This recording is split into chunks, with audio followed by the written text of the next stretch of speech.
नमस्कार दोस्तों, फिर से स्वागत है आपका 24G स्टडी में। आज है 8 मई 2023। जितने भी राजस्थान के करंट अफेयर्स के फैक्ट बनते हैं उनके बारे में चर्चा करने वाला है। डेली राजस्थान करंट अफेयर्स की क्लास मॉर्निंग में लगती है, एक दिन छोड़कर इसमें बात करेंगे REET, CET, RAS, SI, LDC, पटवारी, जो भी राजस्थान की कंपटीशन एग्जाम है उनके लिए विशेष हमारा जो फोकस है वो आरएएस जो करंट अफेयर्स है, जिसके अंदर 15 से 20 क्वेश्चन करंट अफेयर्स के आने वाले हैं, तो उनकी हम चर्चा करने वाले हैं।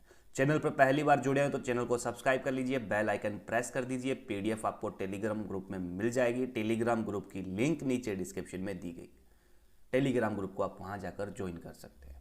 पिछली कक्षा का रिवीजन है, उसकी हम बात करने वाले हैं। लास्ट में हम एक क्वेश्चन का आंसर पूछेंगे जिसका जवाब आपको कमेंट सेक्शन में देना है। पिछली कक्षा का रिवीजन, पुष्पेंद्र सिंह राठौड़ का संबंध किस जिले से, किस खेल से है, तो इनका संबंध जो है वो गोल्फ से है। अब बात करते हैं आगे। हाल ही में ग्लोबल बिजनेस एंटरप्रेन्योर अवार्ड 2023 किसे प्रदान किया गया, पिछली कक्षा में हमने बात की थी, तो ये प्रदान किया गया सौरभ सक्सेना को।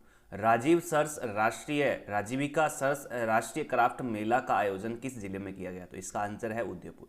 हाल ही में कौन सा रेलवे स्टेशन उत्तर पश्चिमी रेलवे का चौथ ईट राइट स्टेशन बना है, ये बना है जयपुर। तो पिछली कक्षा का रिवीजन था ये। हम बात करते हैं आज के पहले प्रश्न की। तो आज का पहला प्रश्न है, कपिल सरोवर किस जिले में स्थित है। जी हाँ दोस्तों, कपिल सरोवर किस जिले में स्थित है, तो ये स्थित है बीकानेर के अंदर।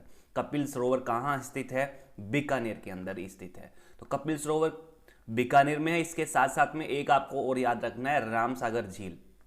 क्या याद रखनी है, रामसागर झील याद रखनी है। रामसागर झील कहां पर है, बूंदी के अंदर है। तो कपिल सरोवर और रामसागर झील ये दोनों याद रखने हैं आपको। कपिल सरोवर बीकानेर में, रामसागर झील बूंदी के अंदर है। इनमें क्या खास बात है, क्यों चर्चा में है, क्यों हमने ये करंट अफेयर्स में किया है, क्योंकि हाल ही में इनके जीर्णोद्धार के लिए, पुनरुद्धार के लिए जो गहलोत सरकार है उन्होंने 35 करोड़ रुपए स्वीकृत किए हैं और सुजस के अंदर इनके बारे में छपा हुआ है। तो पेपर में ये पूछा जा सकता है कि कपिल सरोवर है वो बीकानेर के अंदर और जो रामसागर झील है वो बूंदी के अंदर है। तो इनके जीर्णोद्धार और सौंदर्यकरण के साथ साथ में इंदिरा गांधी नहर परियोजना, जिसको हम शॉर्ट में कहते हैं IGNP, यहाँ से जल उपलब्ध करवाया जाएगा। तो ये दोनों बातों को आप ध्यान में रखना है, दोनों बातें देखनी है कि कपिल सरोवर राजस्थान के बीकानेर में और जो रामसागर झील है वो बूंदी के अंदर है। तो ये विशेष बात आपको ध्यान में रखनी है। मार्गिया सिंचाई परियोजना किस जिले में स्थित है, मार्गिया सिंचाई परियोजना का आपको ध्यान में रखना है। तो मार्गिया सिंचाई परियोजना किस जिले में है, तो ये मार्गिया है डूंगरपुर के अंदर।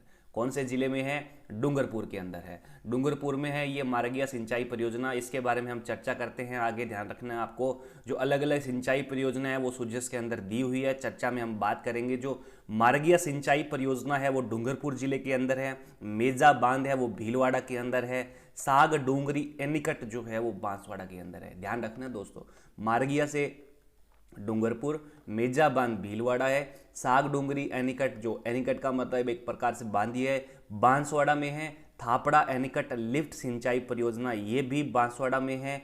भावलिया चित्तौड़गढ़ में है। देवद कराड़िया लघु सिंचाई परियोजना ये प्रतापगढ़ के अंदर है। और आलनिया सिंचाई परियोजना कोटा के अंदर है। तो ये विभिन्न प्रकार की सिंचाई परियोजनाएं हैं जो राजस्थान के अलग अलग जिलों में स्थित है। तो आपको अच्छे से याद करनी है इनको। तो हाल ही में सिंचाई तंत्र के विभिन्न कार्यों के लिए 1003 करोड़ रुपए स्वीकृत किए गए हैं। कितने करोड़ रुपए स्वीकृत किए गए, 1003 करोड़ रुपए स्वीकृत किए गए हैं। तो ध्यान रखना है, मोस्ट इंपॉर्टेंट यहाँ ध्यान रखना है, मार्गिया सिंचाई परियोजना कौन से जिले के अंदर है, डूंगरपुर के अंदर है। इसी प्रकार और सारी इसमें सिंचाई परियोजनाएं हैं, जैसे साग डूंगरी है, देवद कराड़िया है, आलनिया है। तो ये आलनिया भी आपको खास तौर पे ध्यान रखना है। आलनिया सिंचाई परियोजना किस जिले के अंदर है, कोटा के अंदर है। तो इस प्रकार से आपको ये नोट लिखने हैं, रजिस्टर के अंदर अच्छे से इनको कवर करना है और रिवाइज भी करना है। और इनके क्वेश्चन हैं जो टेलीग्राम ग्रुप में भी हम बात करेंगे, डिस्कस करेंगे, इनकी चर्चा करने वाले हैं। तो टेलीग्राम ग्रुप को भी जरूर ज्वाइन कीजिए। चैनल पर पहली बार जुड़े हैं तो चैनल को जरूर सब्सक्राइब कर लीजिए।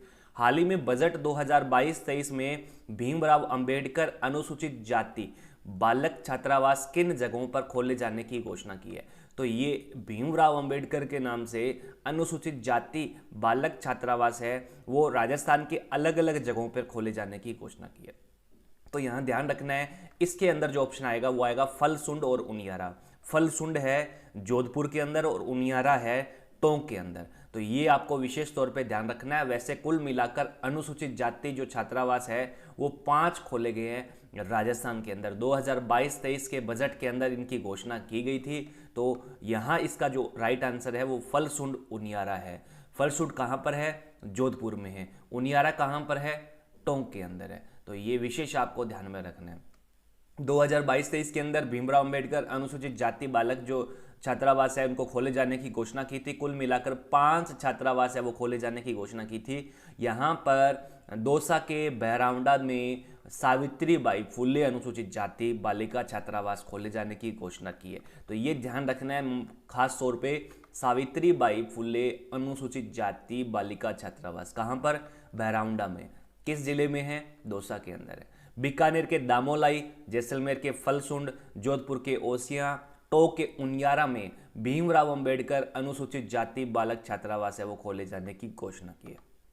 तो बाकी 4 जगह कौन सी है?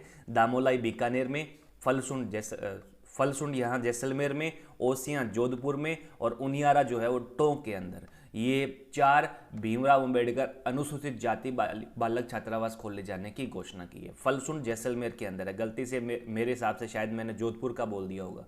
फलसुंड जैसलमेर के अंदर है। और जोधपुर का ओसियां है, ये यहाँ पर जो भीमराव अंबेडकर अनुसूचित जाति बालक छात्रावास है वो खोले जाएंगे। टोंक का उनियारा भी है इसके अंदर शामिल। तो ये आपको खास तौर पे ध्यान में रखना है कि जो ये विशेष 5 छात्रावास है इनके नाम आपको याद रखने हैं। वैसे तो मोटे मोटे 2 ही नाम है, सावित्रीबाई फुले अनुसूचित जाति बालिका छात्रावास और भीमराव अंबेडकर के नाम पर अनुसूचित जाति बालक छात्रावास। तो ये 2 छात्रावास आपको विशेष तौर पे ध्यान पे रखने। राजस्थान का पहला ऑर्गेनिक फूड फेस्टिवल का आयोजन किस जिले में किया गया है?